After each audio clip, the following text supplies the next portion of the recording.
Olá, tudo bem? Boa tarde. Estou aqui com Josi, tá? Essa linda, maravilhosa, essa design de unha. Depois que eu a conheci, olha, sinto muito, mas é só ela, tá? Quero pra vida. Então é isso. Hoje nós vamos bater um papo, tá? De mulher para mulheres.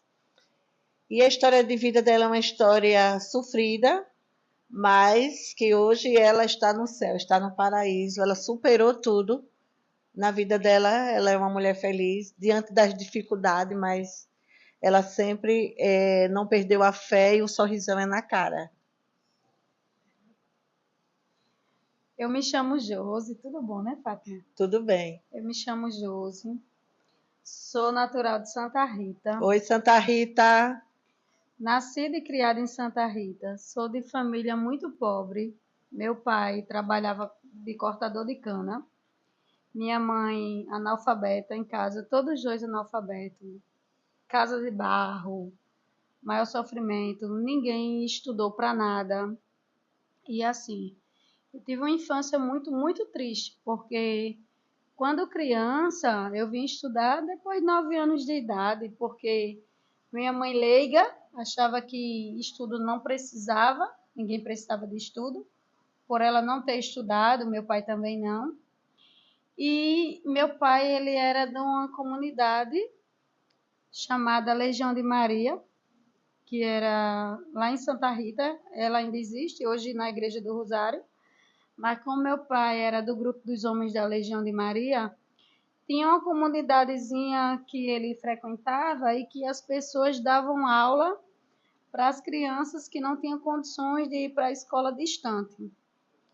E eu comecei a estudar lá com 9 anos de idade, a primeira série. Eu não estudei alfabetização. A minha vizinha dava aula às crianças para ajudar, então eu ainda alcancei a palmatória, porque eu só fazia o que eu queria, eu era aquela criança bem rebelde, porque minha mãe e meu pai não ligavam. Então, eu fui estudar com 9 anos de idade, aos 11 eu precisei parar. Porque se quando a gente era muito novinho, eu e meus dois irmãos, a gente não tinha condições nem para tomar o café da manhã, com 11 anos de idade piorou, porque a gente mudou de Santa Rita para um bairrozinho de Vazenova, e lá a gente descobriu que a fome era bem pior do que em Santa Rita. Porque a minha mãe chegou a cozinhar com quenguinha de coco para fazer fogo. E eu fui cuidar de 3 crianças da vizinha para os meus pais ter o que comer. Meu pai ia para o mangue buscar siri e minha mãe ficava em casa. E eu sempre fui uma menina muito desenrolada. Eu fazia amizade com todo mundo. Então eu fiz amizade com a vizinha. A vizinha trabalhava e me chamou para cuidar dos filhos dela. Ela tinha um de 9, uma de 8 e um menino de 6 anos. O de 6 anos, ele me odiava, porque eu fui uma pessoa que eu sempre tive personalidade desde criança. Então eu colocava ele o tempo todo de castigo. Esse menino, ele passava o dia inteiro me odiando com a faquinha de serra na mão. Ele era muito rebelde. Muito, e dizia que ia me matar. E ele me chutava tanto que tinha hora que eu batia nele. Eu acho que a mãe dele, se fosse no tempo de hoje, eu não estava presa, porque eu só tinha 11 anos, né? Mas assim, a mãe dele falava assim, galego, deixe ela, que a gente chamava ele de galeguinho. Sim. E ela ignorava as tapas que eu dava nele. Até que um dia, eu já estava com uns 12 anos e continuava trabalhando com ela, porque ela ajudava meus pais. Eu sofri um acidente de carro. Eu fui levar eles para a escola. E na travessia da pista, um carro me atropelou. Você tinha quantos anos? 12. E eu quebrei a clavícula. Então, naquele momento, a minha ex-patroa ficou tão desesperada, porque eu só tinha 12 anos, que ela pagava para eu ficar em casa, porque ela tinha medo dos meus pais colocar ela na justiça, já que eu era uma menina perante a lei. Uma criança, né? E assim, eu fiquei quase um ano sem trabalhar com ela, mas eu não aguentava ficar sem trabalhar. Meus pais voltaram de Vazenova para Santa Rita e eu fui trabalhar na feira com meu pai. Eu fiquei na feira com meu pai começou a vender fruta, vendia abacaxi, vendia manga, vendia feijão verde. E eu ia para a feira de madrugada de 4 horas da manhã com meu pai. E assim, eu sofria muito, porque meu pai, tudo era nos gritos. Trabalhar com família, você é gritado, principalmente com o pai. Porque ele não me batia, ele me intimidava no grito. Eu já passava o dia chorando. E minha mãe, ela me maltratava muito, porque eu era uma criança rebelde. Porque, como eu trabalhei muito cedo, na minha cabeça, eu mandava em mim mesma. Eu não precisava que pai e mãe mandassem em mim. Então, ela me batia todos os dias, porque eu fazia só o que eu queria. Nesse fazer o que eu queria, eu engravidei aos 14 anos. E assim, eu completei 15 anos no dia 1º, no dia 15 eu tive meu filho. E as coisas só piorou, porque ninguém dava emprego a uma menina com 15 anos com filho no braço. Então, eu continuei na feira. Fiquei na feira até os 18 anos com meu pai. E o pai da criança? Não me ajudava porque eu tinha 14 e ele tinha 18. Ele me traía com todo mundo. Eu acho que se chegasse um travesti ele ficava. E eu chorava muito. E por eu ter uma personalidade muito forte, o que acontecia? Eu prometi para meus pais que nem me casava com ele. Se me levasse para o fora, eu dizia que estava casando obrigada. E você sabe que há 28 anos atrás o povo podia forçar a filha a casar. Eu disse que não casava. E quando eu fizesse 18 anos, eu me separava. E assim eu fiz. Com 18 anos, eu joguei a roupa dele todas pela janela. Você já morava com ele, né? Morava com ele. E arrumei um emprego, meu primeiro emprego de carteira assinada, nas Empadinhas Barnabé, aqui em Manaíra. Sim. Todo mundo conhece. Conhece. Eu trabalhava nos recheios das empadinhas, eu fazia todos os recheios, doces e salgados. E na minha experiência, no meu período de experiência de 3 meses, eu descobri que estava grávida novamente. Do mesmo? Não, de um namorado que eu nem queria ele, tinha só ficado. Eu não digo que é uma das maiores besteiras que eu fiz na minha vida, porque, assim, meu filho é minha bênção.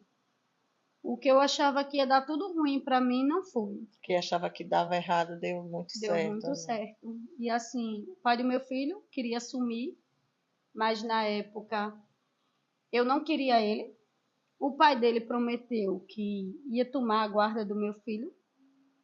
E foi uma confusão, porque no início meus pais não queriam, mas quando viu que eu continuei trabalhando até os 9 meses, aí todo mundo começou a me ajudar, meu pai, minha mãe começou a comprar as coisas. E eu saí da Barnabé, porque eu estava na experiência, então eu fui colocada para fora. Eu não entendia de lei, porque se eu entendesse eu não tinha saído. Isso. Me colocaram para fora e eu só tinha 18 anos. Eu aceitei a demissão e fiquei em casa trabalhando com meu pai. Faz quanto tempo? Há 23 anos, meu filho fez 23 anos. Sim. E assim, eu não digo que eu sofri porque eu sempre fui uma pessoa muito de fé. Eu sempre coloquei muito Deus na frente de tudo. Apesar do sofrimento, né? Você tinha muita fé em Deus. Muita fé em Deus. Eu achava assim, quando eu comecei a trabalhar nas casas de família com o meu filho, teve um período ainda depois dos 15 anos que eu ainda consegui um emprego no Padre Zé. E uma patroa, Padre Zé é o quê? Um bairro aqui de João Pessoa. Tá. E eu conheci uma patroa muito boa, que o meu salário ela me dava cheio, porque o lanche do meu filho, o leite do meu filho mais velho, ela me dava por fora. E ela sempre me falava: Josi, você tem muito talento, vá fazer unha. Eu vejo você cutucando sua unha aí, você faz muito bem. Só que eu nunca tive dinheiro para pagar um curso, porque eu vim de uma família muito humilde, como eu disse anteriormente. Então eu não tinha condições de pagar um curso. E quem tem 2 crianças pequenas, porque eu com 18 anos eu engravidei, com 19 eu tive meu filho. Não tem condições de nada. Para você ter uma noção, para eu terminar meu ensino médio, eu deixava um filho com minha madrinha e levava o outro para a escola. E muitas das vezes, quando minha madrinha não podia ficar, eu levava os dois. E assim, nesse período, eu sofri muito, porque quando você tem criança pequena para estudar, você sofre. A minha mãe ficava, mas eu dava meu salário a ela. Eu não falo nem que eu era besta, eu era ingênua, porque eu não tirava nada para mim, tudo era para meus filhos e minha mãe. E assim, e minha mãe, hoje eu perdoo ela, eu procuro viver melhor com ela, mas assim, eu tinha muita mágoa dela, é como se ela não quisesse me ajudar, porque quando eu fui mãe com 15 anos, quem me levou para a maternidade foi meu pai. Meu pai era meu tudo. Ele é vivo? Não. Meu pai faleceu de câncer, eu tinha 21 anos. Para mim, assim, foi uma perda que eu nunca consegui superar, essa perda. De saber que meu pai morreu aos 43 anos de câncer. O E, guardanapo tá feio porque a caixinha é e pequena e amassa toda. obrigada. E eu saber que a doença a gente não consegue mandar. Nesse período que meu pai adoeceu, eu conheci um rapaz e eu fui morar junto com ele.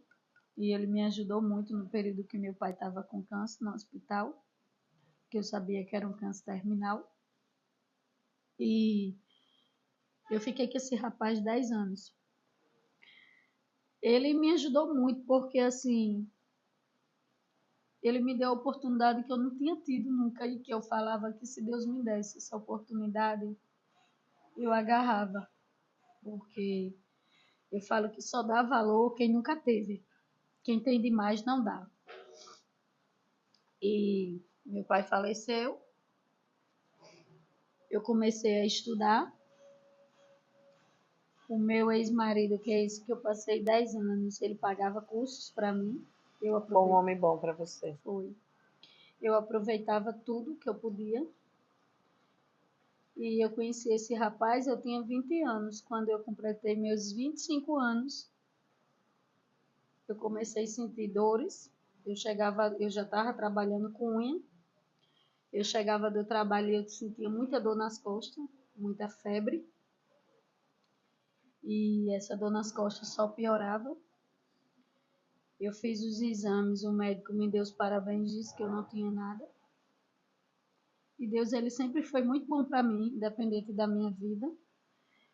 Eu conheci uma amiga que me falou assim, por que você não faz um abdômen total? Aí você vai ver se realmente você está doente ou está só com uma crise de coluna. E eu lembro que eu fui numa clínica que era muito pertinho da minha casa, assim, não era tão perto, mas dava para ir a pé.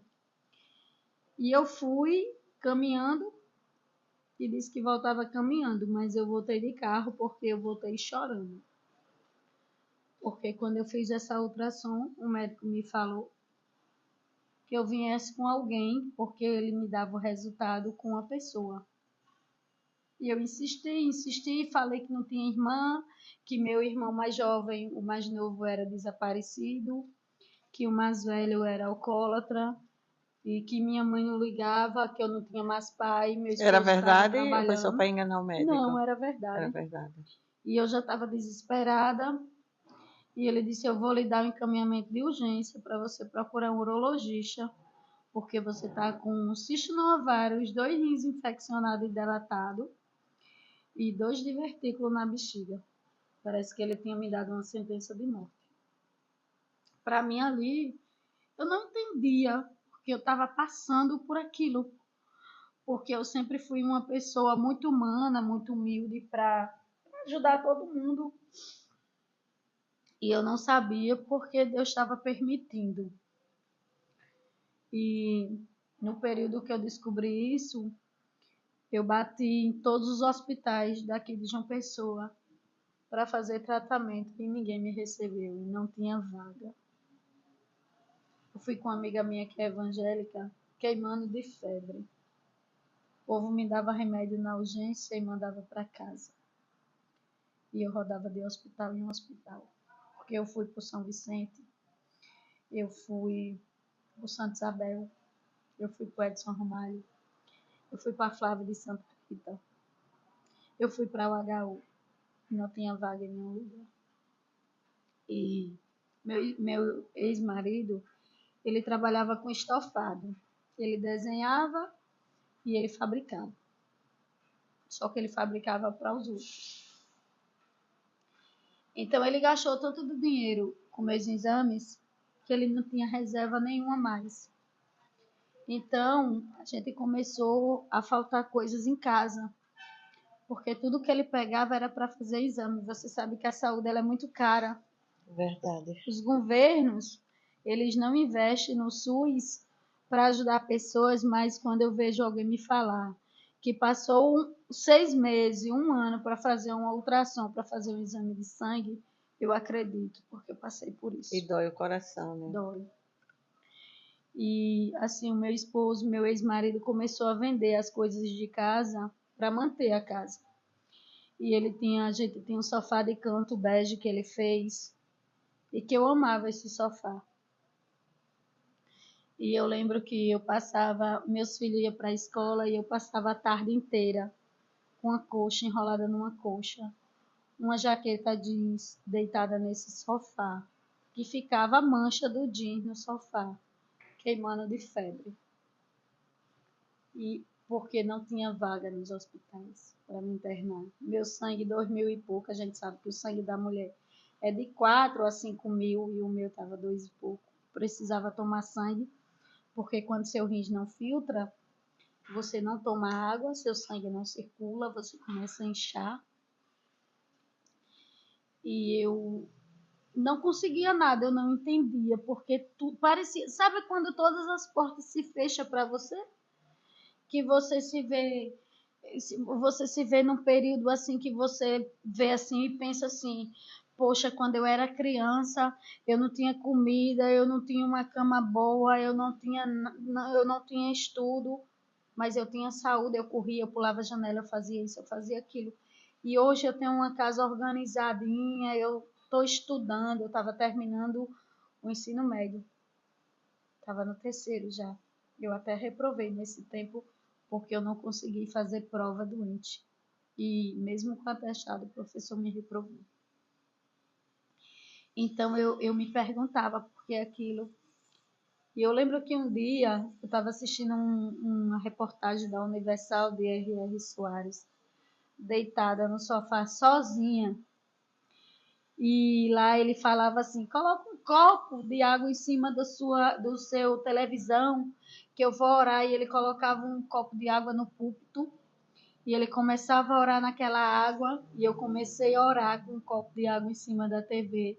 E quando ele começou a falar, era como se ele estivesse falando para mim. Que a gente precisava ser mais humilde, que a gente precisava agradecer a Deus e não só pedir, que a gente pedia, mas não dava nada em troca. Sabe quando alguém fala para você? Ele estava falando para mim naquele momento. E eu me ajoelhei, eu me deitei no chão, eu coloquei meu rosto e chorei, pedindo perdão a Deus. Que o Senhor não me levasse, porque eu tinha um filho pequeno, de 6 anos, e um de 9. De 9 não, de 10, porque meu filho é 4 anos, a diferença do outro. E Deus ficou em silêncio para mim. Mas eu chorei o que eu podia naquele momento. E Deus sabia que eu estava arrependida de coração. Se eu tinha feito algo com alguém, se eu tinha errado, se eu era soberba, se eu não era tão humilde como a palavra daquele pastor falava, eu pedia perdão naquele momento. Eu pedia só uma chance a Deus. Eu não queria nada, eu não queria casa, eu não queria roupa, eu não queria calçado, eu só queria saúde. Porque se Deus me desse minha saúde de volta, nunca mais na minha vida eu reclamava de trabalho. E passou o dia inteiro. Quando deu 5 horas da tarde, chegou uma menina batendo no meu portão. E eu comprava bolsa a ela. E ela falou que tinha visto uma amiga minha. E perguntou por mim. E essa amiga tinha dito que eu estava morrendo, com problema seríssimo no rins. E ela veio lá em casa para me oferecer ajuda para eu ir no hospital HU. E eu falei para ela que eu já tinha ido e não tinha vaga. E ela disse: tem um amigo meu lá que trabalha no ambulatório e eu vou ligar para ele na sua frente e ele vai lhe ajudar. Isso no mesmo dia que eu tinha pedido perdão para Deus. E ela ligou e esse senhor disse: pergunte a ela se ela pode estar aqui de 6 horas da manhã no HU, que eu vou ajudar ela. E naquele momento eu disse que podia. Eu só tinha esquecido que eu não tinha mais nenhuma reserva, eu não tinha um centavo para ir. E de Santa Rita para o HU eu precisava pagar 4 ônibus, 2 para ir e 2 para voltar. E como eu estava muito fraca, eu tinha que no mínimo ter 8 passagens, porque era da minha mãe e a minha. Porque minha mãe não me dava nada. Meu pai já tinha falecido, ela tinha ficado com a pensão, mas ela não me dava nada.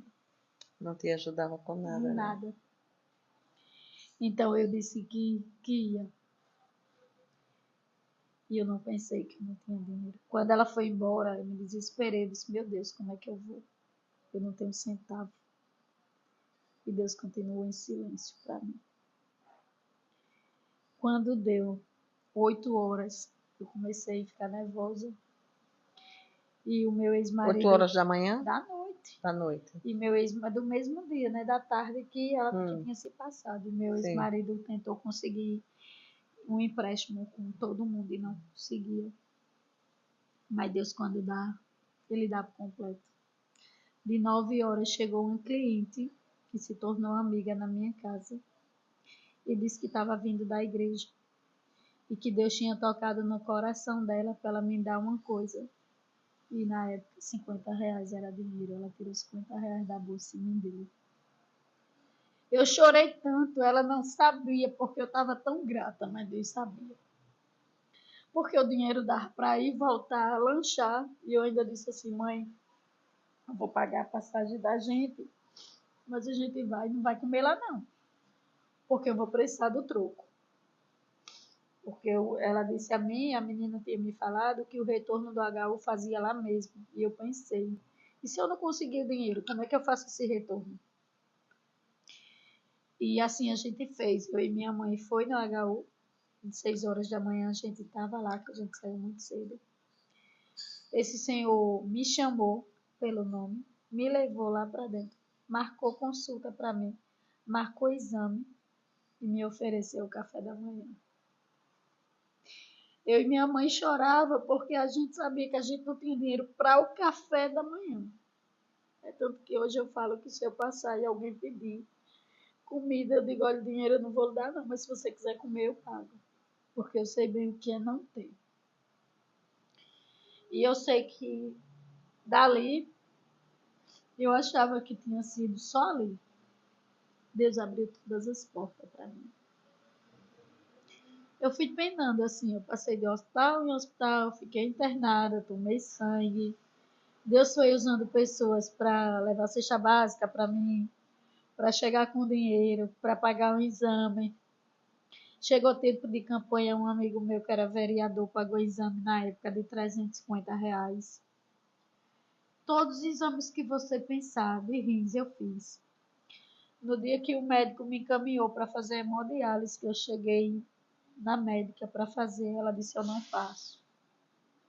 Você é muito jovem. Eu vou fazer uma requisição para ele, para você voltar para ele investigar o motivo do seu rins parando. Você não tem nada fora esse rins parando. Nada. Toma investigar, toma investigar. Eu passei nesse período 1 ano com a sonda na barriga, porque meu rins tinha parado. Eu precisava tirar o xixi, porque eu passei 1 semana sem tomar água e meu corpo começou a descascar e minha boca também a rachar, porque não tem hidratação no corpo.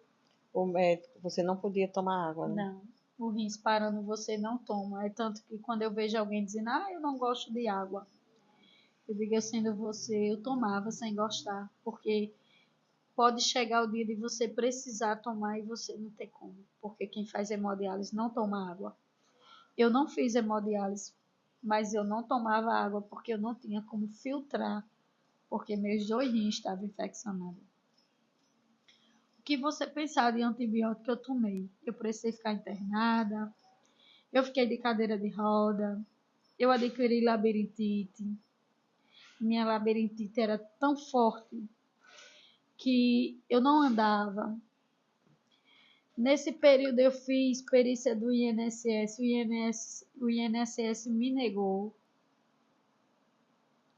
O INSS disse que eu não tinha direito. Eu e meu ex-marido pegou uma confusão por outra pessoa, por outra mulher que não vem ao caso. E a gente separou e eu fiquei sem nada, pensando como eu dava continuidade ao meu tratamento. E quando eu me separei dele, meu INSS foi aprovado e saiu retroativo. Eu saí de um casamento de 10 anos sem uma colher. Mas eu estava tão satisfeita por tudo que ele tinha feito para mim no passado, que eu nem me achava no direito de cobrar ou de brigar por alguma coisa.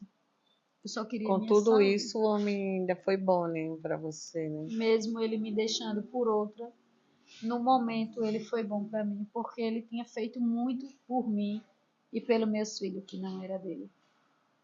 Eu não me achava no direito de brigar por bens materiais, porque quando eu fiquei em cima de uma cama, eu vi que daqui a gente não leva nada. A gente se vai e deixa tudo. Se você tiver uma roupa nova, alguém usa no seu lugar. Se você tiver o que você tiver, alguém usa no seu lugar. Então você não leva nada. Não adianta você brigar por bens materiais, ser mesquinho, porque fulaninho não pode usar uma blusa minha. E ser orgulhoso, né? Ser orgulhoso.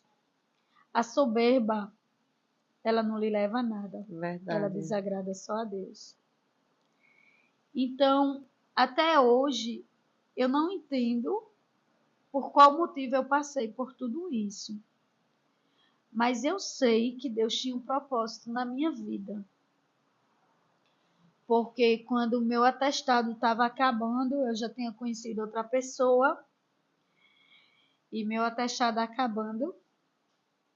Quando eu conheci outra pessoa, eu ainda estava doente. Só que o médico tinha me falado que eu podia voltar a trabalhar, que eu já estava bem, que eu não me preocupasse com nada. E meu atestado estava acabando. Encerraram meu atestado, eu não fui atrás porque eu sempre fui uma pessoa de trabalhar. Então, meu atestado ia acabar no mês.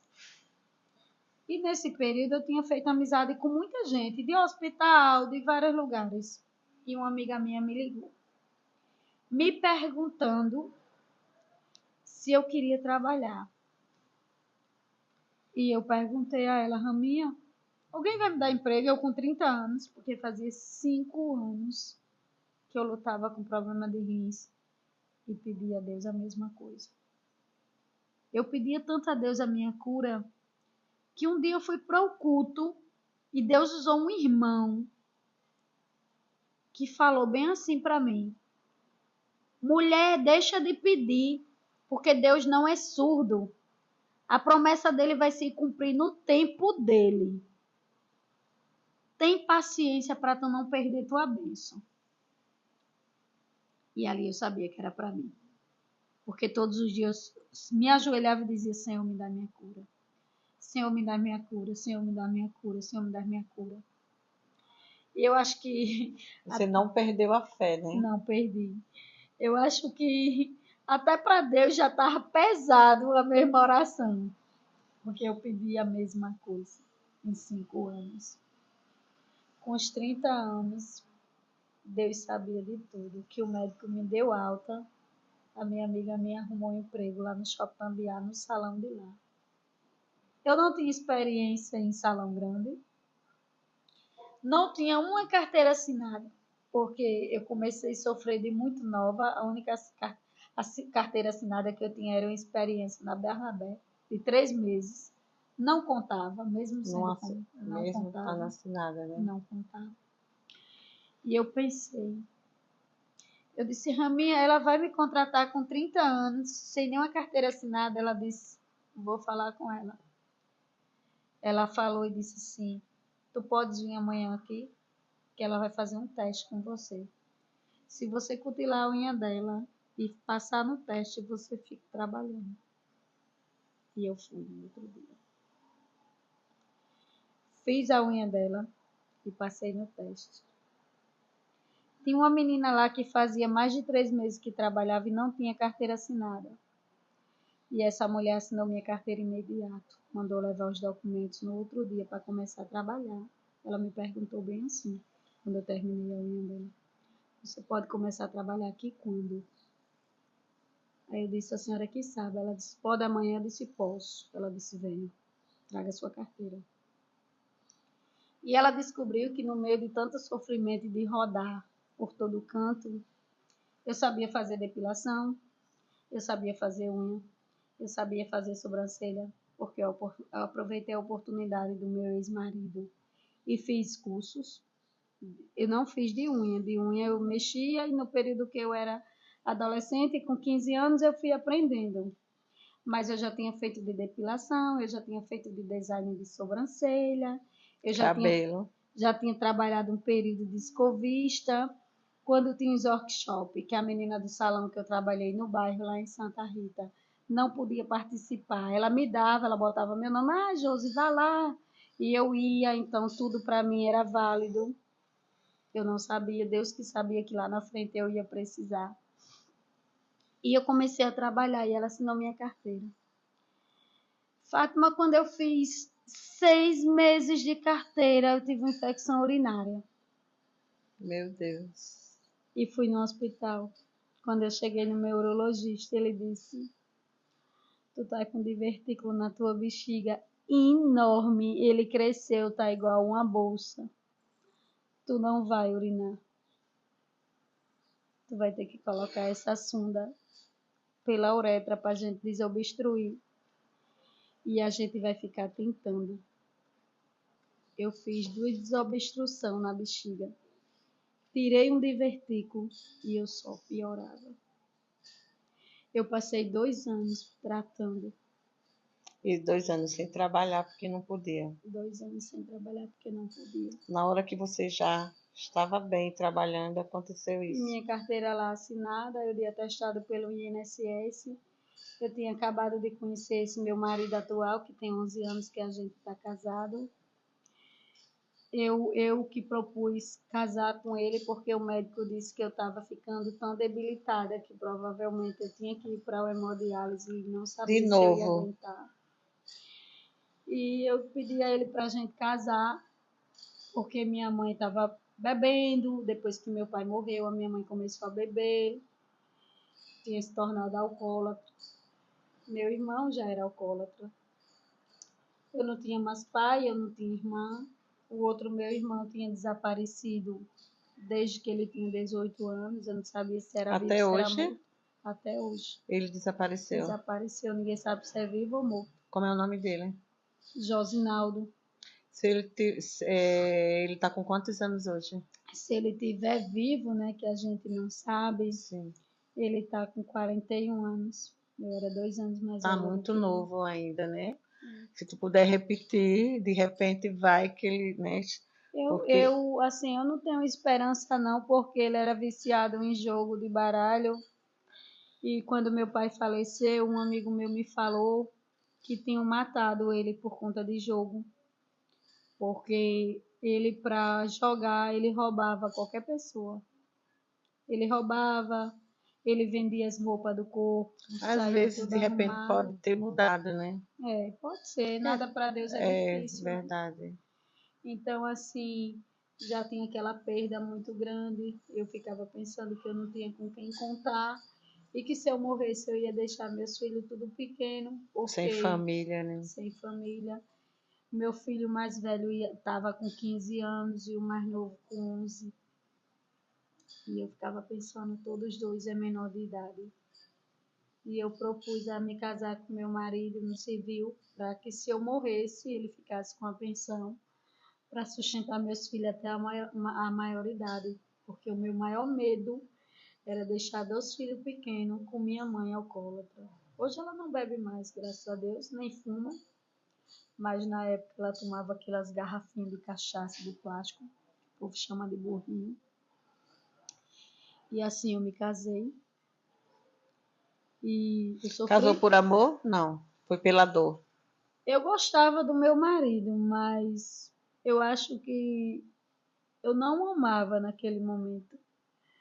Eu me apaixonei por ele quando ele aceitou se casar para ele tomar conta de 2 filhos que não era dele. E meu filho mais velho começou a entrar nas drogas. Tinha período meu marido no meio do mundo bebendo com os amigos e com as mulheres. Meu filho nas drogas. Você doente, né? Eu doente com a sonda na barriga. Trocando tiro mal povo na rua, meu filho mais velho. E eu não sabia o que fazer. Muitas das vezes eu acordava de madrugada, ia para a rua procurar meu filho e eu batia muito nele, porque eu não queria perder meu filho por crime. E eu deixei de orar por mim naquele momento, eu orava pelo meu filho. Quando o filho de alguém morria, eu orava de novo pelo meu filho. Eu sonhava com o povo entrando na minha casa e matando meu filho. E eu dizia, Deus, o Senhor não permita que ninguém mate meu filho na minha frente, porque eu não vou aguentar. Eu já tinha esquecido que eu estava doente, sabe? Sabe quando envolve seu filho, você esquece que você está doente? Eu já tinha esquecido. E mesmo meu marido bebendo, meu marido arrumando mulher, meu marido fazendo... Mas ele estava do meu lado me ajudando com um filho que não era dele. Com a minha enfermidade me matando, sabe? E eu dizia, Senhor, o Senhor não vai me dar minha cura. Eu preciso ajudar meu filho, Senhor. Muitas das vezes eu acordava de manhã e eu dizia assim, Deus, eu vou hoje comprar veneno, dar meu filho e vou tomar. Porque a gente tem 2 vidas perdidas. Eu pensava isso. E eu comecei a ir para a igreja para eu não fazer isso. Eu comecei a ir para a igreja. Porque quando você conhece a palavra de Deus, você é temente, você não faz besteira. Eu comecei a ir para a igreja e quando eu comecei a ir para a igreja, o médico conseguiu minha cirurgia, descobriu, levou meus exames para os Estados Unidos e descobriu que o problema do meu rins era uma malformação congênita, porque de tanto ele investigar, ele me falou que como eu nasci de 6 meses, eu nasci com essa malformação e que se a minha mãe tivesse me levado para os exames de bebê, o médico tinha descoberto. Mas como eu vim descobrir depois dos 25 anos, ele ia fazer uma junta médica, se juntar com mais 2 urologistas e estudar como é que ele ia me ajudar para fazer minha cirurgia. Eu tinha mais entrado na UPA do que em casa. Eu estava boazinha, eu acordava de madrugada chorando e meu marido pegava uma bolsinha de gelo e ficava botando do lado do meu rins. Muita dor, né? E eu me deitava no chão e eu não comia, eu vomitava. E eu fiquei muito magra, couro e osso. Mas a minha preocupação não era essa, a minha preocupação era meu filho. E tudo é permissão de Deus. Quando o médico marcou minha cirurgia com a junta médica com 3 urologistas lá no Edson Ramalho, que hoje eu agradeço se um dia ele vê essa filmagem, eu agradeço muito a Dr. Rafael Rebouça. Repete o nome dele. Rafael Rebouça, ele é urologista, ele era do Edson Ramalho. Eu não sei onde ele atende hoje, porque ele saiu de lá. Mas ele, com 2 amigos, Dr. Tiago e Dr. Rodrigo, fizeram minha cirurgia. Fizeram pelo SUS. Ele reimplantou meu ureter esquerdo. Eu fiquei no apartamento do Edson Ramalho, porque ele conseguiu lá para mim. Um anjo, né? Esse médico, né? Anjo. Eu falava que ele era meu anjo, até porque ele é bem branquinho, com o cabelo bem cacheado em preto. E eu falava que realmente o nome dele era de Anjo Rafael e ele era meu anjo, que Deus tinha botado na minha vida. Você nunca mais viu ele? Não. Tem vontade de ver? Tenho uns 3 anos que eu não vi ele, porque ele ficou me acompanhando durante 10 anos. Quando eu sentia qualquer coisa, eu ia no Edson Ramalho e ficava esperando ele. Quando ele passava, eu dava com a mão, ele... Tudo de novo, mulher, tu não me disse que tu tá doente, não. E eu dizia, não, eu quero fazer um exame de rotina, porque eu tô sentindo uma dor assim, assada. Ele já passava tudo e falava com a menina, a secretária dele, Betânia, bota o nome da Josi ali, que eu vou atender ela. Betânia, localiza ele, tá? Se tiver contato, que a Rose é muito grata, né, Rose? Muito, muito. Aí, Rose não, Josi. nesse período que ele conseguiu minha cirurgia, eu fiz minha cirurgia, ele fez minha cirurgia num dia, no outro, a assistente social chegou para conversar comigo. E quando ela chegou para conversar comigo,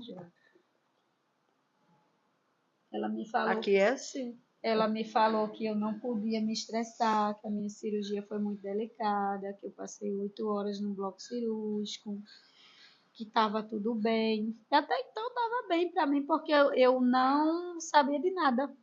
Eu não sabia de nada, estava tudo bem para mim. Eu tinha vindo fazer a cirurgia, meu esposo trabalhando, meu filho tinha 16 anos, 17 por aí. O que estava na droga. Sim. Tinha 16, 17 anos ele tinha. E ele tinha ficado com o mais novo, que tinha 13 anos. E eu estava tranquila fazendo minha cirurgia. Fiz a cirurgia. Quando eu cheguei em casa, a namorada do meu filho mais velho me ligou e perguntou como eu estava. E eu disse que estava bem. E coração de mãe não se engana. Eu disse o que foi que houve com o Diego. Na minha cabeça ele tinha sido preso. Mas não. Pegaram ele na porta de casa. Deram vários tiros. Pegou 6 tiros nele. Meu Deus. E ele estava no hospital de trauma. Eu enlouqueci. Quanto tempo faz isso? Faz tempo. Minha cirurgia fez 12 anos, 13 anos. Ele tem 28, ele não tinha nem 18. Tem tempo. 10 anos, né? Porque ele fez 18, ele tinha acabado de fazer a cirurgia dos tiros. Aí eu não podia visitar, porque eu estava cirurgiada. Ele levou quantos tiros? 6.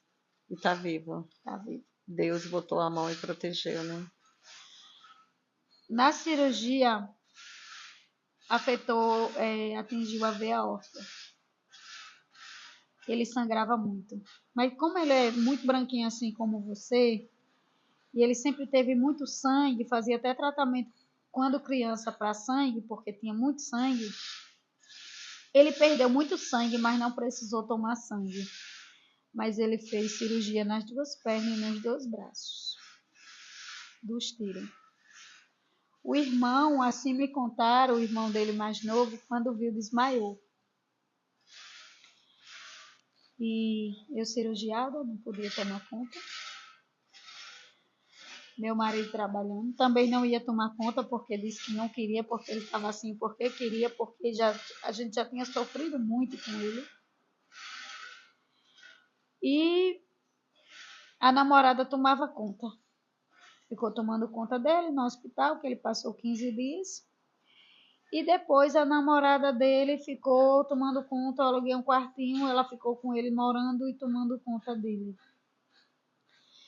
Daí, ele ficou com síndrome do pânico.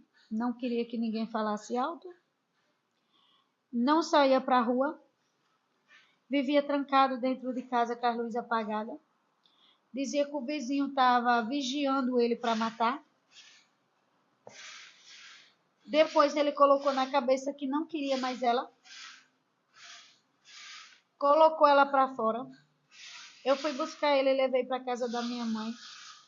A minha mãe não aguentou a loucura dele. Deixou ele morando só.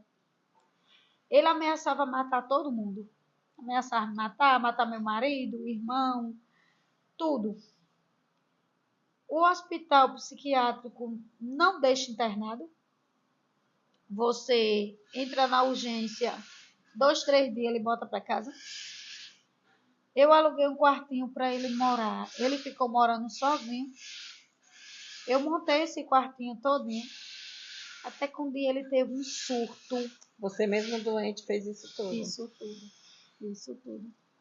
Meu marido me levava para cima e para baixo como quem toma conta de uma criança para eu resolver isso tudo. Porque eu tinha esquecido de pedir para Deus a minha cura. Eu já pedia só pelo meu filho. Eu só pedia pelo meu filho.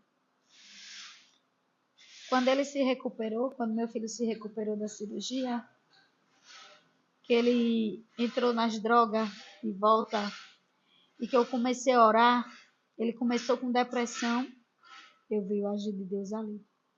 Porque eu dizia para Deus, o Senhor me dê meu filho de qualquer jeito, mas nem permita que eu veja a morte dele e nem permita que ele tire a vida de ninguém. Porque se for para ele tirar a vida de alguém, que ele vá dormir, não se acorde, porque é mais fácil para uma mãe. E quando ele teve esse surto, ele já estava morando num quartinho. Ele colocou tudo para fora de casa, fogão, bujão, cama, tudo, e mandou o povo levar. Disse que não queria nada. E o povo levaram? Levaram. Porque o povo não tem empatia pelo próximo. O povo levaram. E o dono do quartinho ligou para mim que ele estava tirando todas as telhas do quartinho e quebrando. E disse, se a senhora não vir, eu vou ligar para a polícia.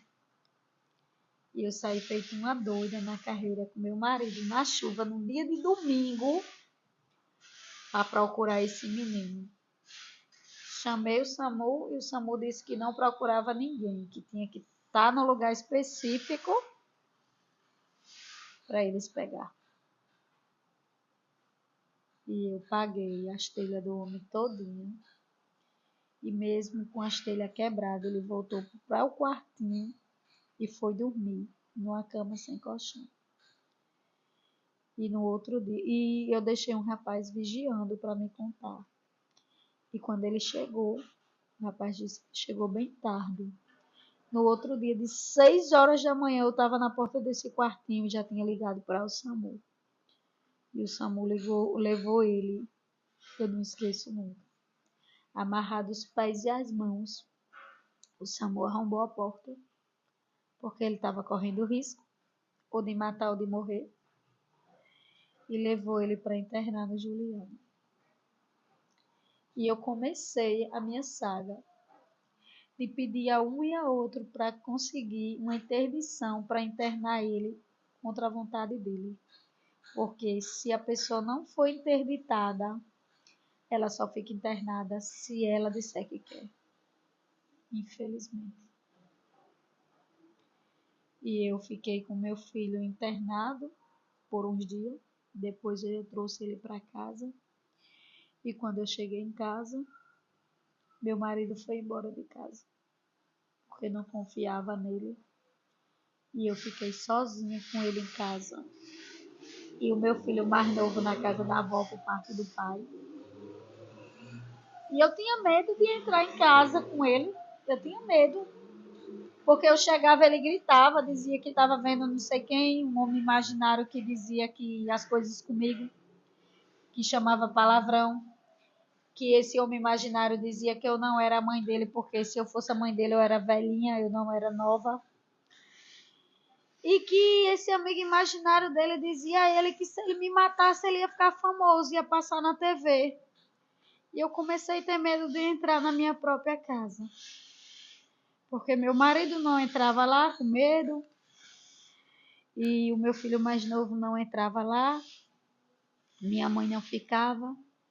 O pai disse que não ia ajudar o pai dele. Que se ele quisesse ficar bom, ele se ajudava. Eu nunca vi uma pessoa com loucura se ajudar. E eu só chorava. Às vezes eu penso que Deus me deu minha cura, porque eu acho que ele pensava assim, ela parou de pedir, ela está tão preocupada com outra coisa, que eu vou dar a cura dela que ela nem está percebendo. E Deus me deu minha cura. E eu comecei a entender que a loucura dele tinha sido o meu pedido, que tinha dito para Deus: Senhor, me dê meu filho de qualquer forma, mas não deixe ninguém matar ele. Então foi a forma que Deus achou de eu estar com meu filho. E muitas das vezes eu não aguentei. Eu chorei, eu tirei ele de casa e botei para morar só de novo. Ele fugiu de casa e eu disse que não ia procurar. Eu deixei ele na casa do pai para ter um pouco de alívio, porque eu comecei a surtar, porque eu não entendia que eu já estava doente psicologicamente, porque quando eu tive meu problema renal, eu estava com depressão e não sabia, porque que eu me sentava e chorava, porque é que quando alguém me perguntava se eu estava bem, eu ficava com raiva da pessoa, porque para mim a pessoa estava zombando de mim, quando a pessoa dizia que eu ia ficar bem. Naquele momento eu pensava assim, ela só está me dizendo isso porque não é ela, porque quando a dor é nos outros é diferente. É muito fácil eu chegar para você, você doente, e dizer assim: ah, eu entendo a tua dor, entende não, tu não está passando. Você não entende. Então eu não entendia a minha dor. Como é que o povo entendia a minha dor? Então quando meu filho ficou assim, eu esqueci essa dor que eu sentia. Eu só pensava que eu tinha que ajudar ele. Mas quando ele começou com um surto muito pesado, que eu comecei a chorar, que eu sentia vontade de morrer, que eu queria que ele morasse em qualquer canto, menos comigo, que eu sentia vontade de bater nele quando ele me xingava, que eu não queria saber. Eu pegava o remédio dele, ele tomava e eu tomava também, eu ficava mais doida que ele. Eu precisava ir para a psicóloga. E assim eu fiz, comecei para a psicóloga. A psicóloga começou a me fazer entender que eu precisava ajudar ele, que eu precisava ter calma, que eu arrumasse uma advogada para me ajudar. Nesse período eu já tinha saído, já tinha dado baixa na minha carteira lá no shopping, já estava trabalhando em outro lugar, já tinha amizade com outras pessoas, porque o meu casamento com esse meu marido, ele me apresentou o bairro de Manaíra, que eu vim trabalhar aqui, que eu conheci pessoas aqui que pôde me ajudar. Clientes minhas que foram minha advogada sem eu pagar nada, que botou processo gratuito para interditar o meu filho e eu ter direito ao internamento. Hoje ele vive em casa, porque ele está medicado, ele já é interditado, ele já tem o benefício dele, mas naquele momento não tinha nada, nem eu tinha, quanto mais ele. E eu chorava, mas minha fé sempre estava ali. Deus vai fazer. Deus vai fazer. No momento certo, Deus vai fazer. Quando eu chorava muito, eu botava um hino. E o hino parecia que falava para mim e eu dizia: Deus vai fazer. E nesse Deus vai fazer, o meu filho ficou internado. Chegou a pandemia, ficou 40 dias na pandemia, porque ele já tinha sido interditado judicialmente, porque ele xingou a juíza. Só uma pessoa doida que faz isso. Ele xingou a juíza, chamou a juíza de rapariga, disse que não devia nada a ela. Ai, dessa vez já funcionou. Funcionou. Então, ele passou 40 dias. A juíza disse: esse cara precisa mesmo, né? Porque xingar a juíza. Xingar a juíza. Aí, já no final da pandemia, eu consegui fazer um acordo com um amigo meu, que era amigo, uma sociedade para a gente abrir um salão aqui no Kadosh, em Manaíra. Essa sociedade não deu certo, deu tudo errado. Eu passei 2 anos com essa pessoa no salão e eu achava que essa pessoa era meu amigo e irmão, o irmão que eu não tinha tido. E eu estava enganada, mas tudo bem, cada um dá o que tem. E eu resolvi sair do salão dele porque o salão eu não sentia que era meu, eu não sentia que a gente éramos sócios. Eu sentia que eu era funcionária de lá, porque até então ele me tratava como tal, né? E eu fui trabalhar em outro salão, porque o salão era novo, a menina tinha me chamado, e eu aluguei uma bancada de unha em gel, porque já tinha me especializado, já tinha, nesse período do ruim, Eu já tinha adquirido coisas boas, conhecimento, pessoas, tido cursos, tido a oportunidade de entrar numa franquia de unhas aqui em Manaíra. Passei 2 anos nessa franquia, aprendi tudo, aprendi a colocar cílios, eu aprendi a fazer o em gel, esmaltação em gel, spa dos pés, spa com argila, extensão de sobrancelha. Eu aprendi tudo. Eu não ganhava muito, mas o que eu aprendi para mim era Foi muito, rico, era né? assim, era muito gratificante. Deus estava me dando o que eu tinha perdido lá atrás, que não era o momento, porque eu estava pedindo a mesma coisa. E eu pedia muito a Deus para Ele me dar minha cura, porque se Ele me desse, mesmo que eu trabalhasse no domingo, eu não reclamava, porque eu passei muito tempo sem trabalhar. E eu fui para esse salão. Eu fui para esse salão trabalhar em dezembro, que ela me alugou a bancada, a menina me alugou por R$ 600. E eu fui trabalhar com ela. E eu trabalhei em dezembro como uma louca. Deus me mandava cliente sem eu entender. Eu não conseguia nem almoçar. E o dinheiro que eu ganhei eu juntei quando foi em janeiro que eu ia pagar a bancada. Porque nesse período eu já tinha feito tantas coisas. Eu já estava estudando podologia. Eu já tinha sido reprovada na minha CNH, porque tinha 50 mil coisas para eu fazer, eu queria abraçar o mundo. Queria abraçar o mundo porque eu tinha perdido muito tempo, né? 10 anos lutando para lá e para cá, então eu queria recuperar tudo que perdeu, tudo né? de uma vez só, e não é assim. E em janeiro essa menina me falou que ela não podia me alugar mais a bancada, porque eu tinha muito cliente e não valia a pena para ela. E naquele momento que ela fez a reunião e me falou isso, era como se eu tivesse levado um cascudo do inimigo, sabe? Que eu pensei naquela hora, Deus, eu não acredito que isso está acontecendo comigo de novo, Senhor. Por quê, Senhor? Onde foi que eu errei? Porque a gente esquece de agradecer, mas quando algo dá errado, a gente começa a questionar, né? A gente não esquece de dizer assim, Senhor, muito obrigado por hoje, muito obrigado por esse alimento, muito obrigado pelas oportunidades, pela minha cura. A gente esquece, porque a gente já passou. Mas quando a gente passa pela prova, a gente diz, Deus, por que comigo, né? Então foi isso que eu disse, Senhor, de novo, Senhor. Eu tive uma sociedade que deu errado, aí agora eu vou ficar sem trabalhar. E tu sabe o que aconteceu? Eu estava triste, procurando um salão para eu alugar uma bancada. Até que Deus me mandou um anjo que falou assim, Josi, por que tu não aluga uma sala para tu? Eu disse, como? Que eu ainda vou me formar em dezembro, eu tinha 1 ano para trabalhar nesse salão, né? Meus planos. E como é que eu vou abrir um salão? Eu não tenho dinheiro. O dinheiro que eu tenho aqui muito mal dá 2 aluguéis. Aí ele disse uma salinha lá em cima, no Kadosh. E eu fui olhar essa sala. E quando eu cheguei na sala, a sala estava montada. Tinha ar-condicionado, tinha televisão, tinha móveis. E a dona da sala perguntou que eu queria ficar de lá. Mas eu só queria um lugar para trabalhar. Eu disse que não queria nada, porque eu não tinha dinheiro. Antes de eu fechar negócio, eu estava fazendo planos de trazer o ar-condicionado da minha casa, de trazer a cadeira da casa de Belle, da menina que trabalha comigo. Mas não foi assim. Deus deu completo. O meu filho se aposentou. Eu me formei em podologia. Hoje eu sou podóloga, né? Então as bênçãos foi tudo de uma vez só. E quando eu fiz 1 ano,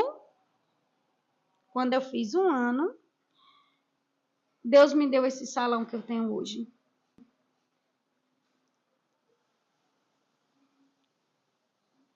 Quando eu fiz 1 ano no salão pequeno, o mesmo rapaz que Deus usou para me ajudar, chegou no meu ouvido, eu atendendo uma cliente e disse, Josi, tu tem vontade de ir para uma sala maior?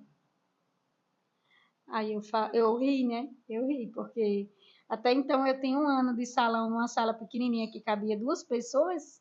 Eu ri, porque eu não tinha dinheiro. Eu tinha passado um ano trabalhando para pagar o que eu estava fazendo.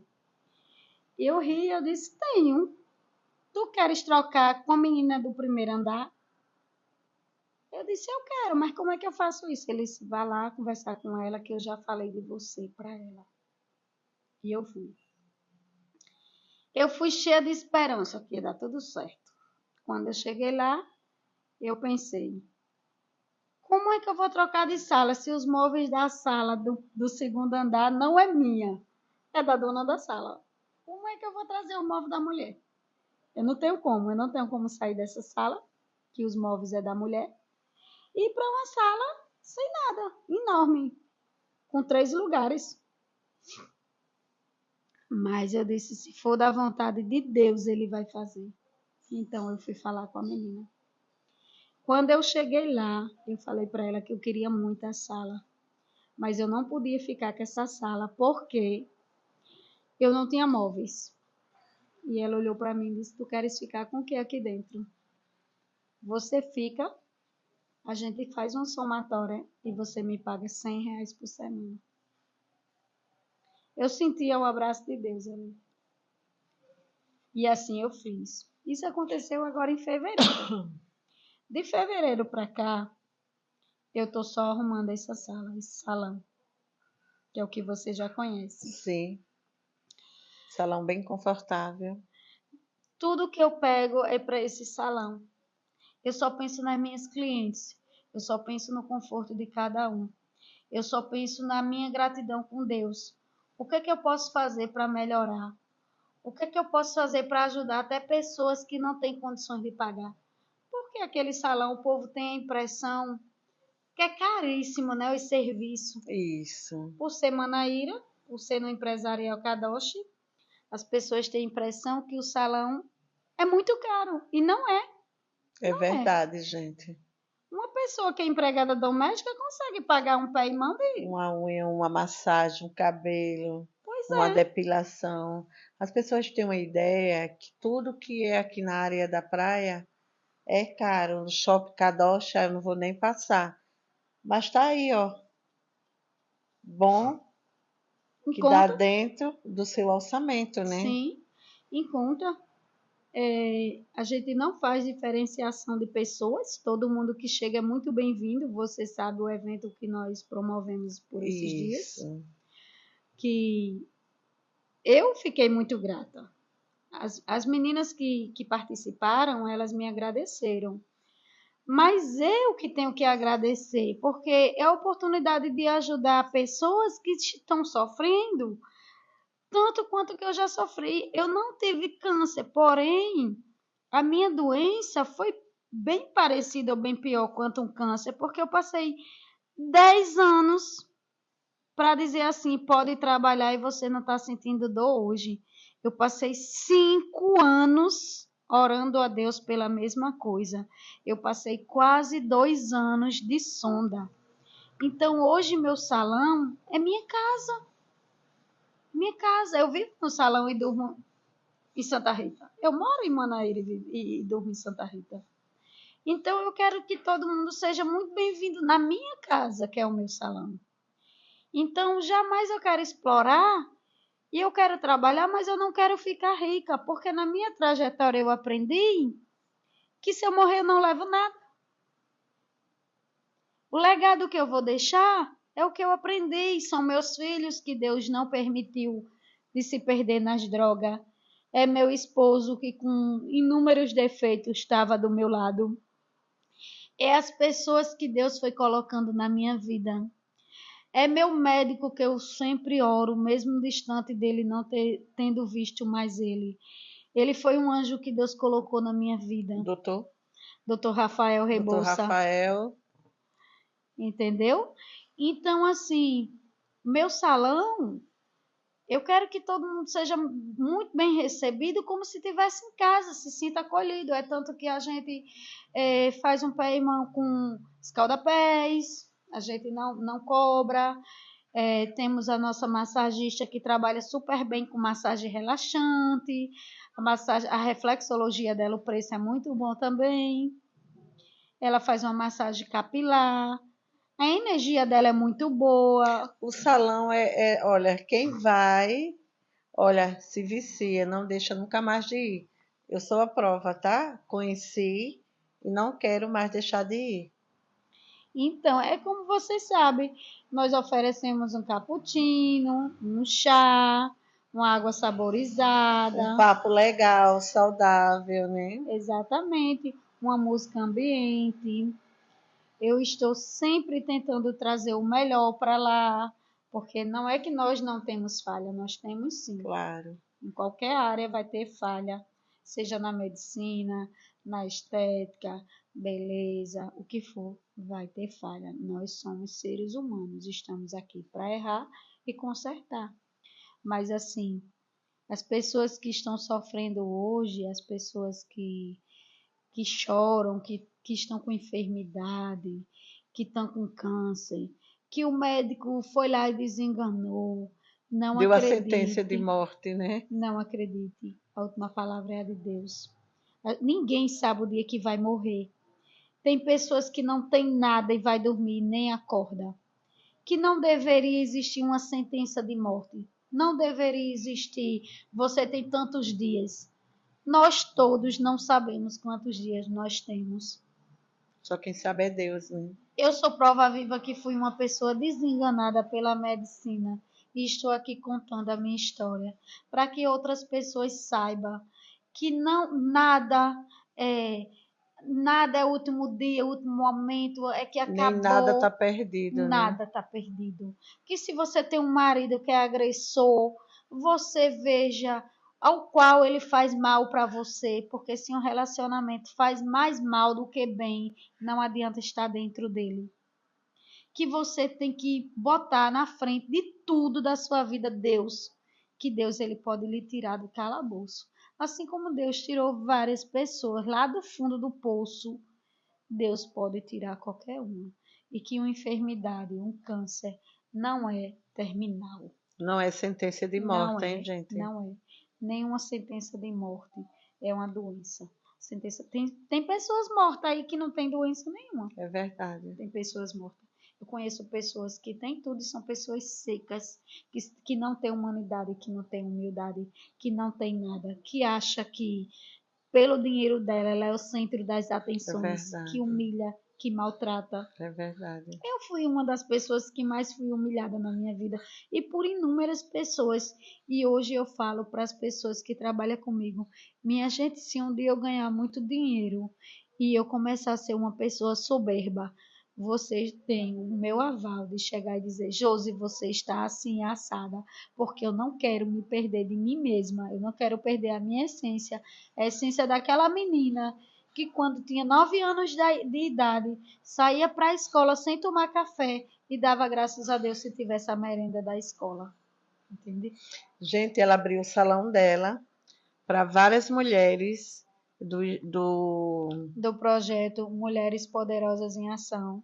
Isso, ela abriu o salão dela, foi o dia todo, massagem, cabelo, unha. Gente, eu vi na cara delas que elas estavam felizes, a autoestima dela foi lá para cima. Ela passou o dia todo dando de presente o espaço dela, o trabalho dela para essas mulheres. E tá no canal, hein? Foi gratificante para mim. Eu peço que as pessoas sigam o canal, porque não é só minha história, não é só a história das mulheres poderosas em É ação. histórias verdadeiras, né? Real, né? Exatamente. E com isso tem meditação lá no canal, que serve muito, que é muito bom para você que teve um dia estressante de trabalho, você tomar um banho, colocar o YouTube e assistir, ouvir essas meditações e refletir sobre sua Ouvir as vida. histórias de vida de pessoas, né? Exatamente.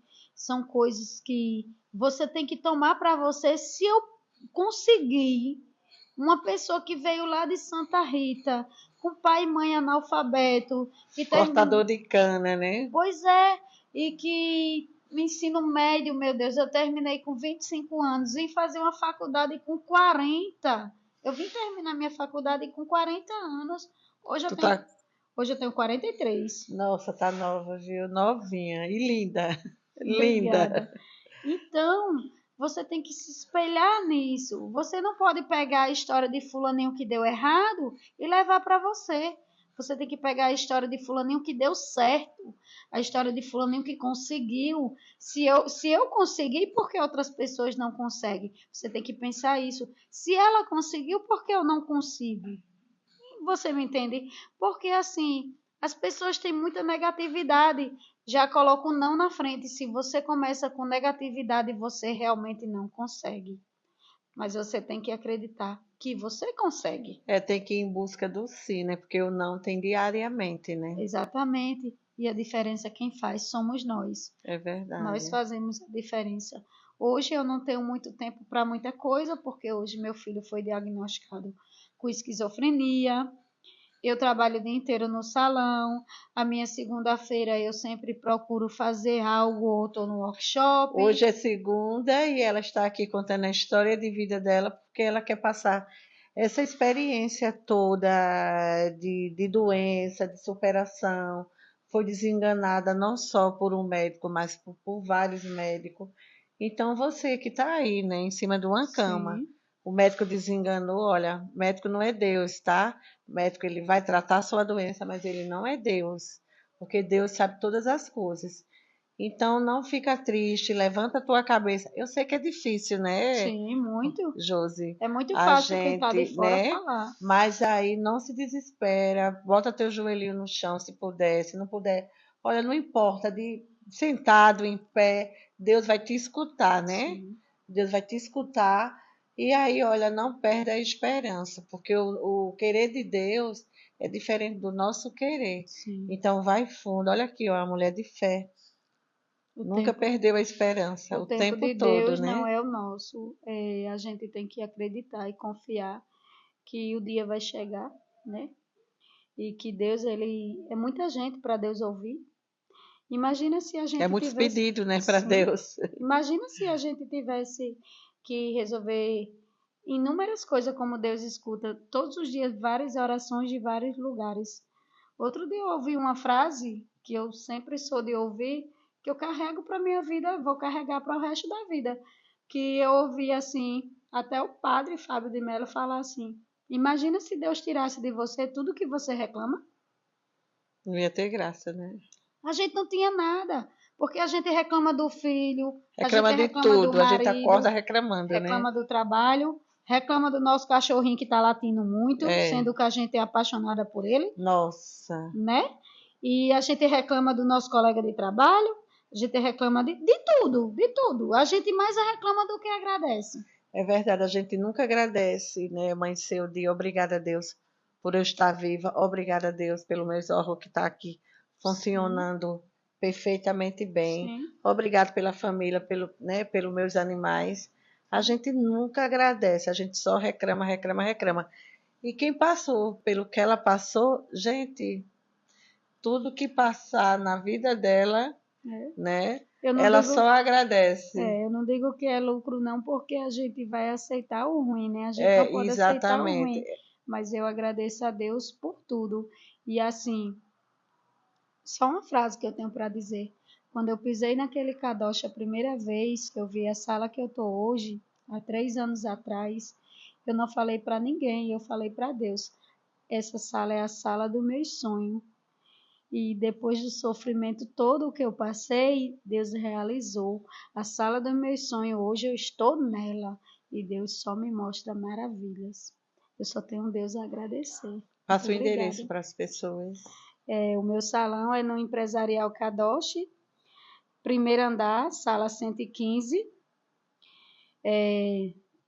Lá a placa é Glamour nas unhas, mas como já é um estúdio, eu vou estar mudando, mas não quero perder o glamour, né? Eu estou pesquisando para ver se eu consigo fazer um estúdio, mas que tenha glamour no meio, porque minhas clientes são minhas Vocês glamourosas. podem até ajudar, hein? A Rose procurar um nome bem bacana, né, Josi? Sim, mas tem que ter a Olha, glamurosa, tem que ter porque glamour, hein? minhas clientes são minhas glamourosas, é glamour. Só E tenho a é isso agradecer. aí. Olha, o que você diria para as pessoas que te fizeram bem? Porque o mal ninguém fez, né? As pessoas que passaram na sua vida. As pessoas que me fizeram o mal, eu não preciso falar nada, porque eu perdoei, Deus tomou conta, Deus dá o que você planta, Deus ele lhe dá em dobro. Se você plantou o mal, vai colher o mal. Se você plantou o bem, você vai colher o bem. Então eu não tenho medo da minha colheita, né? Porque eu sei o que eu plantei. Sim. E assim, eu agradeço muito a meu esposo, eu agradeço Como é o nome muito dele? Claudício. Olha, declaração, hein? Eu agradeço muito a meus filhos. Eu agradeço muito a minha ex-nora, que para mim é uma filha Ela é hoje. fofa, né? Hoje eu sou apaixonada por ela. Ela me faz tanta raiva que às vezes eu penso que sou mãe dela de coração e quero dar umas palmadas. Tá vendo, gente? Eu Mas conheço, ela é fofinha demais. eu sou apaixonada por ela, assim. A ex-sogra, hein? Quando ela erra, eu puxo a orelha mesmo. Eu quero É que uma filha, né? eu não, eu falo assim, ela não precisa ser igual a mim, porque as pessoas são diferentes, É, ninguém é igual a ninguém, né? mas ela pode ser parecida. Ela pode pegar um pouco da minha história e levar para ela sem precisar passar. Porque às vezes a gente não quer conselho, porque tem um ditado que conselho Se fosse bom, não se dava, né? Se vendia. Que exatamente eu acho que, que está errado. que tá errado, Porque né? se a gente, Coisas boas a gente absorve, né? sim, se a gente seguisse os conselhos de pessoas mais antigas, nem todos, mas tem muitos que é para o nosso bem, eu acho que a gente podia passar pelo sofrimento, porque o sofrimento é humano. Deus, ele enviou o filho dele, Jesus, para morrer por nós. Então, Jesus sofreu muito por nós sem ter feito nada. Então, nada mais justo que a gente sofra um pouco também. Todo mundo sofre, ninguém é 100% feliz. Ninguém tem 100% de felicidade e nem de tristeza. Eu falo entre família, trabalho, Amizade, tudo, né? amizade. A gente briga com todo mundo, a gente reclama, mas quando se é humilde, a gente pede perdão, a É gente pede verdade. desculpa, a gente dá um abraço. A E a gente raiva sabe, passa. a gente sabe que um abraço, ele fala mais do que 1000 É palavras, verdade. porque você sente a energia do outro, É verdade. né? E assim, eu tive muitos abraços, eu não fui abraçada pelas pessoas da minha família, eu não fui abraçada pela minha mãe, mas eu fui abraçada pelo meu pai, porque eu dizia que quando eu estava em cima de uma cama, morrendo, queimando de febre, eu sentia a presença dele, como ele sempre viveu na minha vida. Quando eu perdi meu pai, para mim eu tinha perdido o meu chão, minha vida toda. Eu desejei que Deus tivesse me levado e deixado ele, porque eu vejo meu pai que as pessoas dizem que é besta, que as pessoas dizem que todo mundo pinta e borda, que todo mundo faz o que quer e eu não falo nada. Mas eu vejo meu pai e eu tenho muito orgulho do pai que eu tive, porque ele me ensinou, ele me educou sem precisar me bater nenhuma vez, porque minha mãe me batia todos os dias. E ele dizia que ele queria muito que eu aprendesse com ele para eu não precisar aprender com a vida, porque a vida era muito dura e doía muito. Porque ele foi criado sem mãe, perdeu a mãe dele, ele tinha 5 anos de idade, ele foi criado com madrasta, o pai dele era muito ruim. Deus deu a oportunidade dele tomar conta do pai dele até a morte, Deus deu a oportunidade dele tomar conta do irmão dele, meu tio, até a morte, a gente que cuidou, que eles tiveram AVC e morreram muito novo. Meu avô morreu com 50 e tantos anos, o meu tio morreu com 45, todos de AVC. E meu pai faleceu de câncer com 43, ia fazer 44. Meu pai tinha minha idade hoje. E assim, de todo mundo que eu já amei na minha vida, fora Jesus, era meu pai. Eu acho que eu amava. A gente diz assim: eu amo mais meus filhos do que meu pai, do que minha mãe. Eu acho que eu não sou hipócrita. Eu amava meu pai mais do que tudo. Mais do que Ele foi um filho, super pai, né? super pai. Ele me levava. Pra você ter uma noção, eu coroava a santa, porque eu pequenininha, ele me levava para procissão. Eu sempre fui muito pequenininha, porque eu nasci de 6 meses, então eu era um toquinho de gente. E ele me levava para procissão, e ele me ensinava a rezar, e ele me ensinava assim. Quando ele ficou doente de câncer, que as pessoas começaram a nos ajudar, que ele era uma pessoa muito boa, então quando a gente é muito bom, que a gente acha que perdeu por ser bom, Deus toca no coração de A e de B e diz, vai lá ajudar meu filho. Então as pessoas ajudavam meu pai, pagaram até INSS dele, para minha mãe ter direito a uma pensão, porque a gente não conseguia trabalhar, tomando conta de 2 filhos, e minha mãe morava no hospital com meu pai, porque ele passou 3 meses internado. Então, quando meu pai recebia a cesta básica, ele dividia com as vizinhas que não tinha. E minha mãe falava assim: ah, você é muito besta, porque você está dando a comida de casa para o povo que fala mal de você e dos seus filhos. E ele falava: Bernadette, o Deus que mandou esse, ele manda mais. Que a gente tem que dar comida a quem tem fome. É bíblico. Então eu aprendi muito com meu pai. Eu tenho muito orgulho de ser filha de um cortador de cana, analfabeto. Muito. Ele foi meu herói. Que eu sei que meu pai está no céu e ele olha muito por mim e ele sempre esteve do meu Ele está lado. ouvindo tudo, né? Ele sabe a filha que ele tem. É como ele me falava assim, quando minha mãe me batia. Você bate nela porque você vê a grosseria, você não vê o tanto de amor que ela tem para dar. E é isso. A minha história assim foi sofrida, mas foi superação. Deus todos os dias ele me dá coisas novas. Se eu puder ajudar alguém, eu ajudo. Eu não me importo se a pessoa não vai me agradecer, porque a gratidão ela vem de Deus, né? E assim, hoje também estou sendo grata a você por essa oportunidade, Eu que agradeço. porque as pessoas elas são muito muito rudes no tempo de hoje. As pessoas são muito grossas, as pessoas procuram ver o pior lado das pessoas, e meu pai me ensinou que a gente tem que procurar ver o melhor lado, que se um casamento de 11 anos como o meu tiver coisas ruins, eu procuro me apegar nas boas, porque se eu me apegar nas ruins, meu casamento se acaba. Verdade. E você quer passar o seu número de contato para as pessoas agendar unha, cabelo, massagem, Sim, sim. sobrancelha, depilação, tudo, hein, gente? O número do meu contato é 83, que é o DDD, 9687 2390. Repete, porque às vezes as pessoas, né? É 83, o DDD 99687 2390. Fala comigo mesma, eu atendo em qualquer dia, pode ser feriado, domingo, até 9, 10 horas da noite. Eu estou sempre online, fazendo pesquisa, estudando alguma coisa pelo celular e eu respondo assim que possível. E o Instagram? O Instagram é Glamour nas underline, não, peraí, Glamour nas unhas underline JP. Rose, o que você deseja para as pessoas, para os seus amigos, para a sua família, para o mundo, em 2025? Eu desejo que as pessoas tenham muito saúde, muita determinação. Coloque Deus na frente de tudo, tenha muita fé em Deus, porque a gente estamos num tempo muito difícil, as pessoas estão muito violentas, as pessoas brigam por tudo. As pessoas estão tudo sem paciência, tudo doente. E essa doença não é uma doença física, é uma doença mental. As pessoas, elas não respeitam mais as outras, elas não se colocam no lugar das outras. Eu desejo que as pessoas tenham paciência, tratem as pessoas com mais mansidão, procurem entender o outro, não comecem a julgar sem conhecer, porque é mais fácil julgar do que ajudar, né? Eu, eu falo assim, se as pessoas se colocassem um pouquinho no lugar das outras, as coisas seriam diferentes.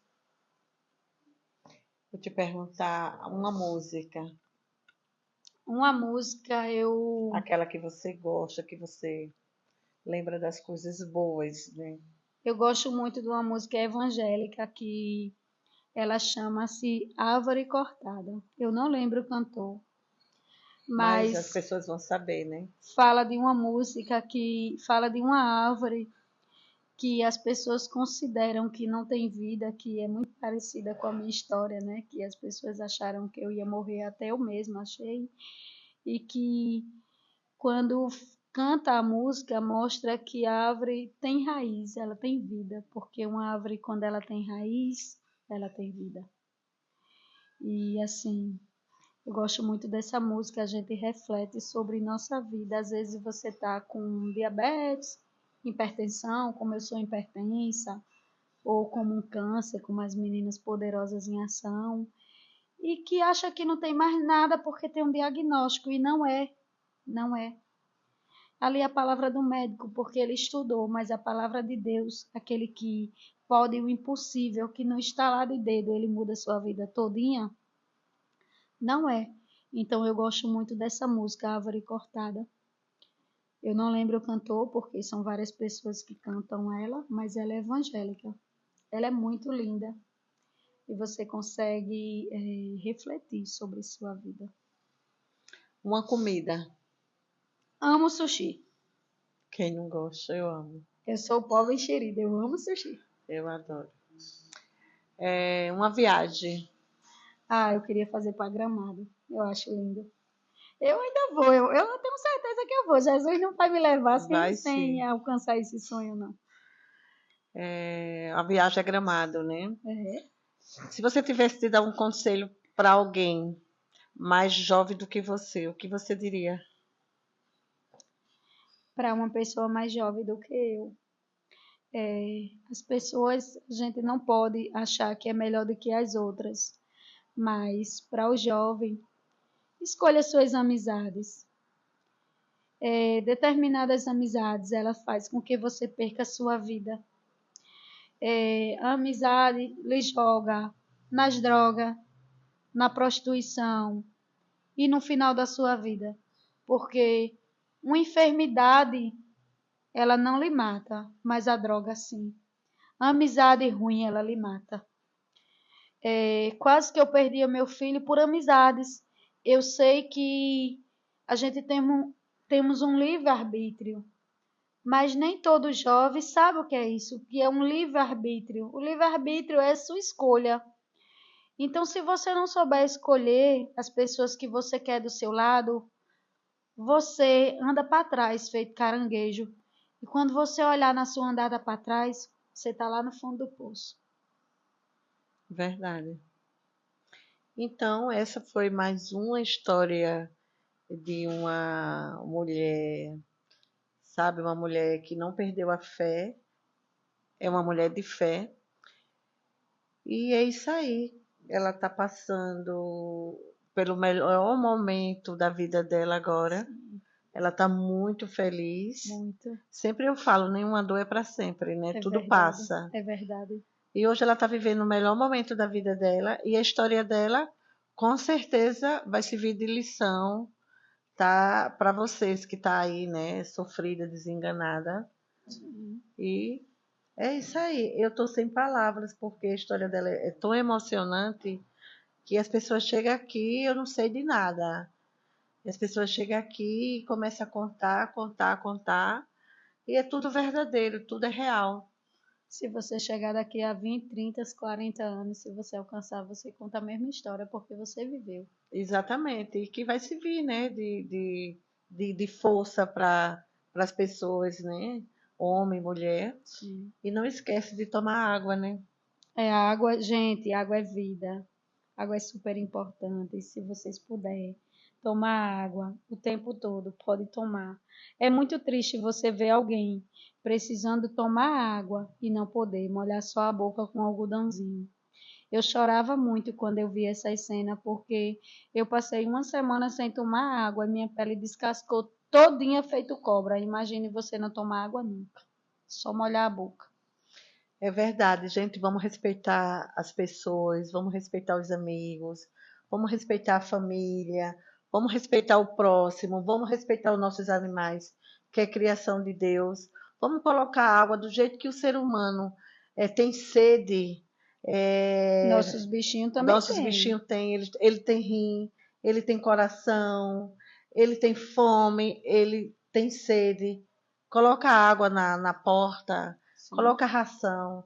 Eu mesmo faço a minha parte, eu ando com água, ando com ração no carro. Mas se você não tem condições de comprar ração, dê pelo menos água. A minha cadelinha toma água gelada que eu né? dou. Dom Judeia, né? Meu filho dá, e assim, o meu filho, ele não bate na minha cachorra. Às vezes eu digo que vou dar uma surra nela porque ela me suja toda quando eu entro em casa. Ela me suja, ela pula em mim, ela lambe meu rosto, ela embaraça meu cabelo. Mas é a É forma só dela me receber. é a forma que eles passam. Eu tenho 4, né? Mas assim, a mala do meu carro tem ração, sabe? O ser humano ele pede, ele bate, ele rouba. O animal não, o animal ele não sabe nem pedir, né? A gente que tem animal, a gente Sim, conhece, né? A sim, gente sabe quando ele está com fome, sede, com dor. Mas tem gente que não tem animal, não conhece, né? Mas faz isso, coloca água na sua porta, dá um pouquinho de ração, porque a sede, eu não sei o que é pior, se é sede ou se é fome. Imagina, sede e fome. é verdade. Então é isso. Vamos respeitar o próximo, vamos respeitar os nossos animais, vamos valorizar a vida, as pessoas, Sim, vamos amar mais, né? sim. Vamos se dedicar mais. E é isso aí. Tchau, beijo para vocês, Dui e bye bye. Obrigada. Mais histórias virão, tá? Aqui é assim. E vai ter novidade. Vamos mudar o cenário, vai ter novidade boa, viu? Bem bacana. E é isso aí, beijo para vocês. Que Deus abençoe vocês Amém. grandiosamente, porque Deus me abençoa muito. Amém, amém também.